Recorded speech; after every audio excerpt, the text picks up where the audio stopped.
Hello, everyone. My name is Dr. Yonit Arthur.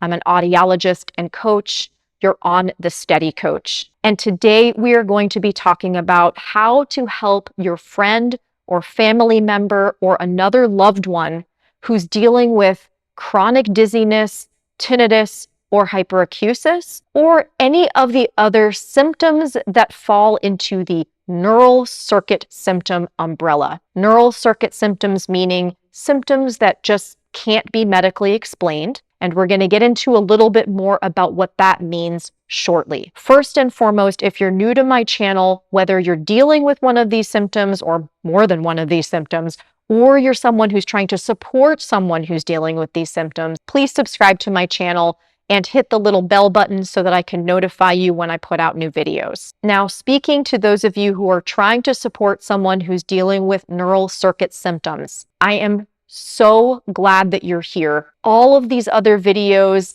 and self-help things that you may have been looking at are probably focusing on how to help your loved one or friend recover. But I know you're going through a lot right now too, whether this is a casual friend who you're just trying to casually support, or this is your partner or child or parent or another beloved family member. This stuff can be really, really challenging for those of you who are not dealing with symptoms. So I'm going to do my best today, of course, to help you learn how to support your loved one or friend, but I'm also going to hopefully give you some suggestions as to how you can help support yourself through this process, because it is not easy for you either. In this video, I'm going to be giving you 5 important things that you need to know about neural circuit symptoms, and then I'm going to cover 4 things that you can do to help your loved one with neural circuit symptoms. This can include chronic dizziness symptoms from diagnoses like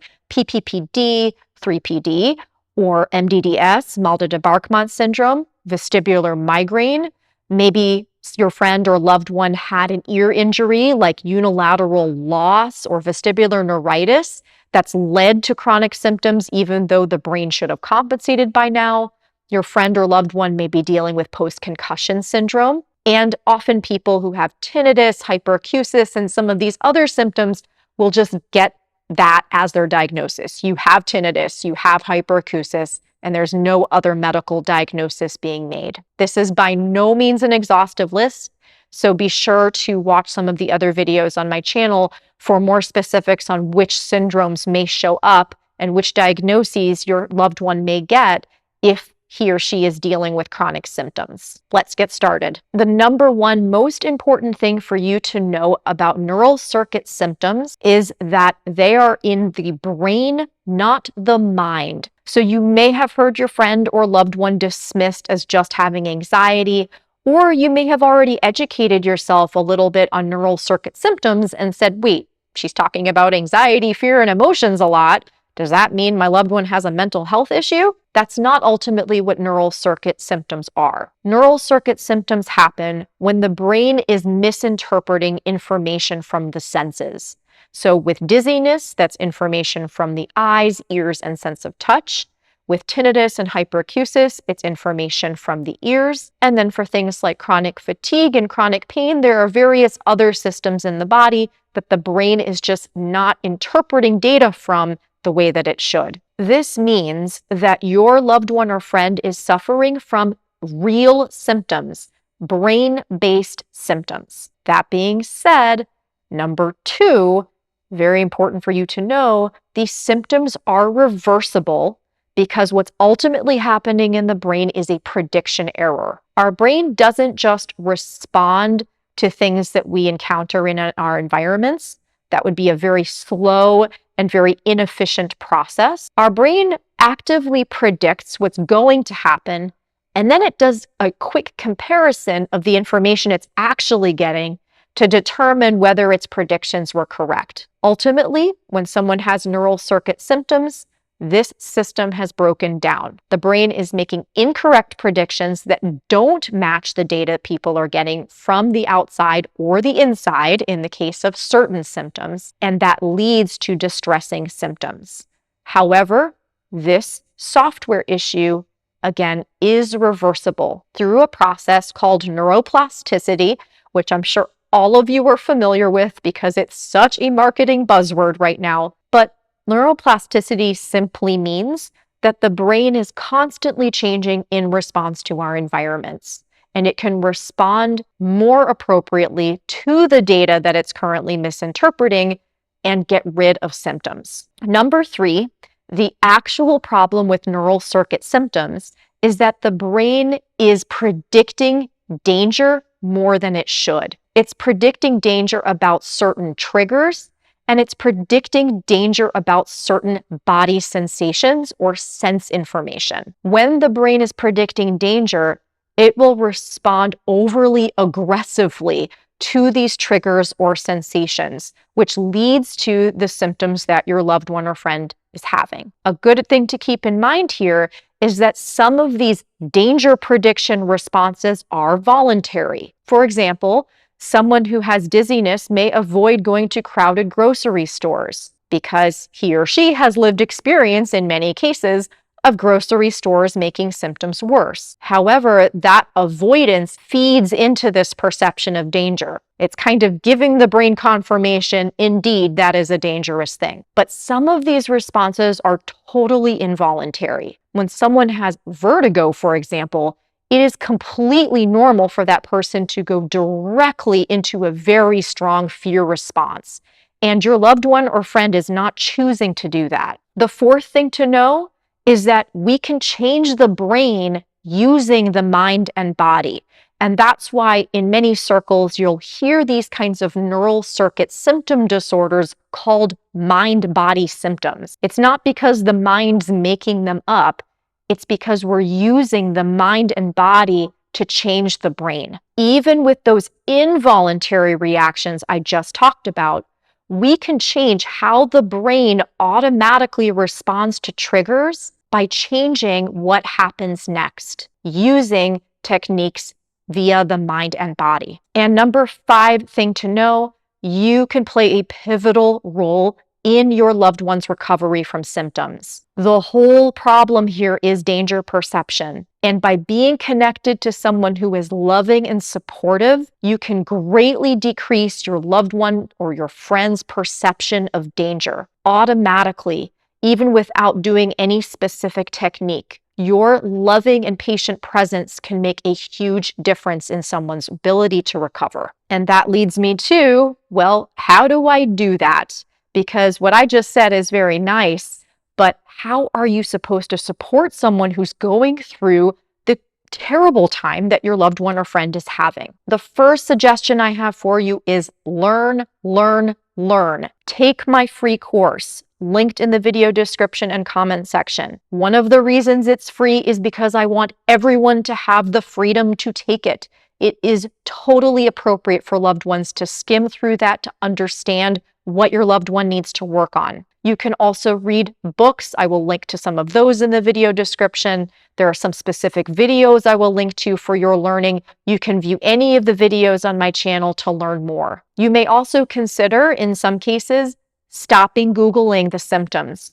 Unfortunately, many conventional medical sources of information have what we call a nocebo effect on people. The nocebo is the opposite of the placebo. The placebo is when you think something's going to help you, and so it does. The nocebo is when you think something's not helpable or is not going to help you, and so it doesn't. Recovery from symptoms isn't all about beliefs, but it can play a very powerful role. When people are told they cannot recover, when you go to credible medical sources and they say, we don't have enough research, so we just suggest you believe that this person can never recover from this, that is not actually helpful for you or for your loved one to hear. Of course, I suggest gathering as much medical data as you need to up front to make sure that there's nothing medically wrong that needs to be done to help your loved one with his or her symptoms.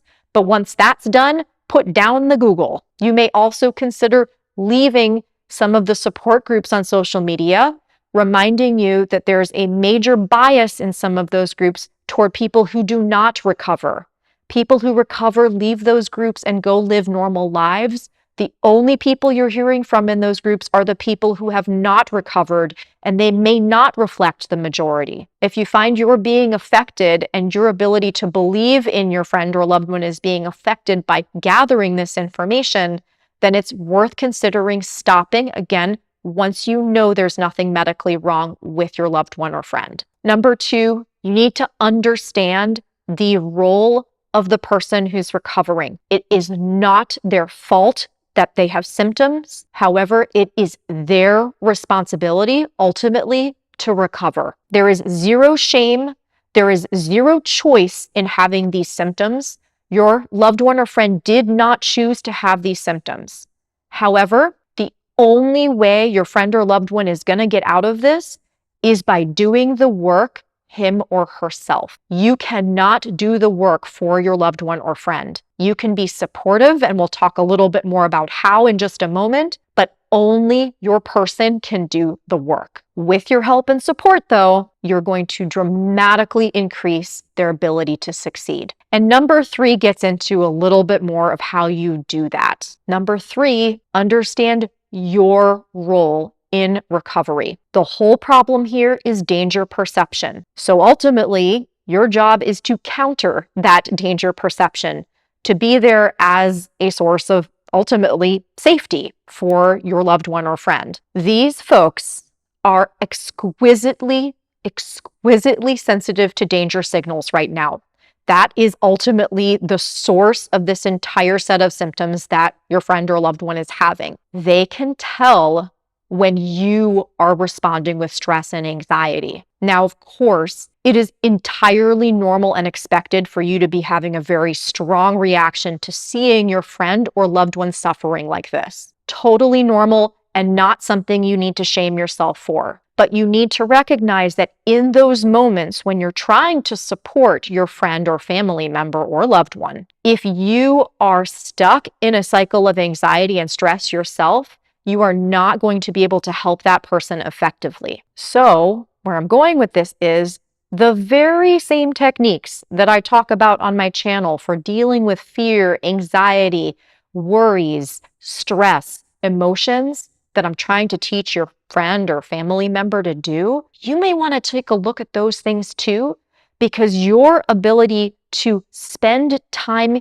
dealing with and containing your grief, anger, anxiety, worries about this situation is going to directly relate to how well you can support your partner. I know that this is so hard and it may seem so unfair, especially when your partner or friend or family member did not ask for this and you certainly didn't ask for it either. But I promise it will pay off. When your nervous system is regulated, when you spend time maybe away from your loved one or friend, working through your own fears, when you realize that some of the reactions that you're having, maybe when you're hovering or trying to push them to do something, is because of your own fears and anxieties and worries and grief about the situation, you can spend time on your own or with a trusted friend, loved one, partner, therapist, whoever, working with those feelings, spending time with those feelings so you can show up calm and ready to be there as the safe anchor for your person. And number 4, on the day-to-day level, this is how you can support your partner, friend, loved one, whoever it is that you're trying to support with these neural circuit symptoms. These are just some general guidelines. Most importantly, have conversations about the things I'm about to say, because your friend or loved one may want something different from what I'm talking about. Don't ask about symptoms. Do ask about process goals. One of the most stressful and annoying things that happens to someone who's dealing with chronic symptoms, who's trying to now spend less time thinking about them, is when a loving friend or family member is constantly asking, how are your symptoms? How are you feeling? Totally understandable. Focus on what some of the process goals are that your person is working on. And you may need to ask what those are. But examples include, hey, I know you were really working on self-compassion. How's that going? Or, wow, you were talking about increasing the time you're spending walking. How's that been for you? Or, tell me some of the things that you've been working on doing. You could even say something like that. Don't ask about symptoms. Don't believe the fear stories. Do respond to the actual fear feelings. This is a big one. Your loved one or friend is dealing probably with a lot of fear, anxiety, and worries about whether this is ever going to go away, how he or she is going to cope on a daily basis, and many other things. And because the anxious mind cannot think clearly, your loved one or friend may be stuck in cycles of rumination and catastrophizing and what ifs and doubts. Notice that happening and understand that where that's coming from is just fear. The feeling of fear is actually at the root of those things. So when you hear them say things and give you stories about what if and what happened and this is what's going to happen and this is what has happened, you can listen, but I want you to bring them back and bring your focus back to you supporting them with the fear.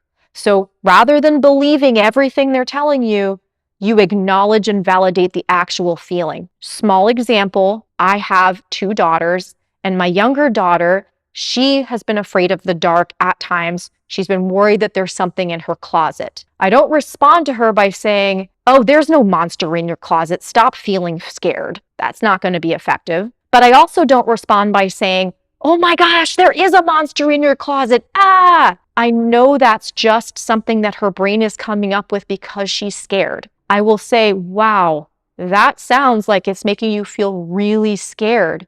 What's that like for you?" This is the way to respond to your friend or loved one when you catch that person telling fear stories. And finally, be aware there's a lot of shame involved in having these symptoms because often people feel like it's their fault, even though we've very clearly said it's not. So be careful not to add to the shame. Don't shame your person into doing exposures or other activities that you know are going to be important in their recovery. Do encourage that person. Have a conversation about this. Ask, what can I do to help motivate or encourage you to do those things? And implement what the person is telling you rather than allowing some of your own anxiety, worries, and grief drive you to try to push this person by shaming. My motto in these situations for all these activities that your loved one or friend may not want to do because they're uncomfortable is the sensations are uncomfortable, but they're not dangerous. You can repeat that like a mantra. That's helpful for most people. Using words like safe may not quite resonate when someone's having screaming tinnitus or horrible hyperacusis sound sensitivity or dealing with a lot of dizziness. The word safety might not quite land, but you can always say, "It's uncomfortable and it sounds terrible and I'm here for you. I know that this is part of a brain prediction error. It's a software problem. It's not ultimately dangerous." Thank you so much for watching this entire video, and I hope that this gives you some ideas for how to care for your loved one and also show up a little bit more for yourself, especially what I talked about in the 3rd recommendation in this last section. Please review that if you feel like you need a little bit more. And also, I've got lots of videos in the video description for you to watch if you want more guidance on some of the other things we touched on. Remember, it's not your responsibility to heal your person, but with your help, that person can succeed. Please be sure to leave questions and comments on this video below. Like, share, subscribe to my channel, and I will talk to all of you soon. Take care. Thanks for being here. Bye.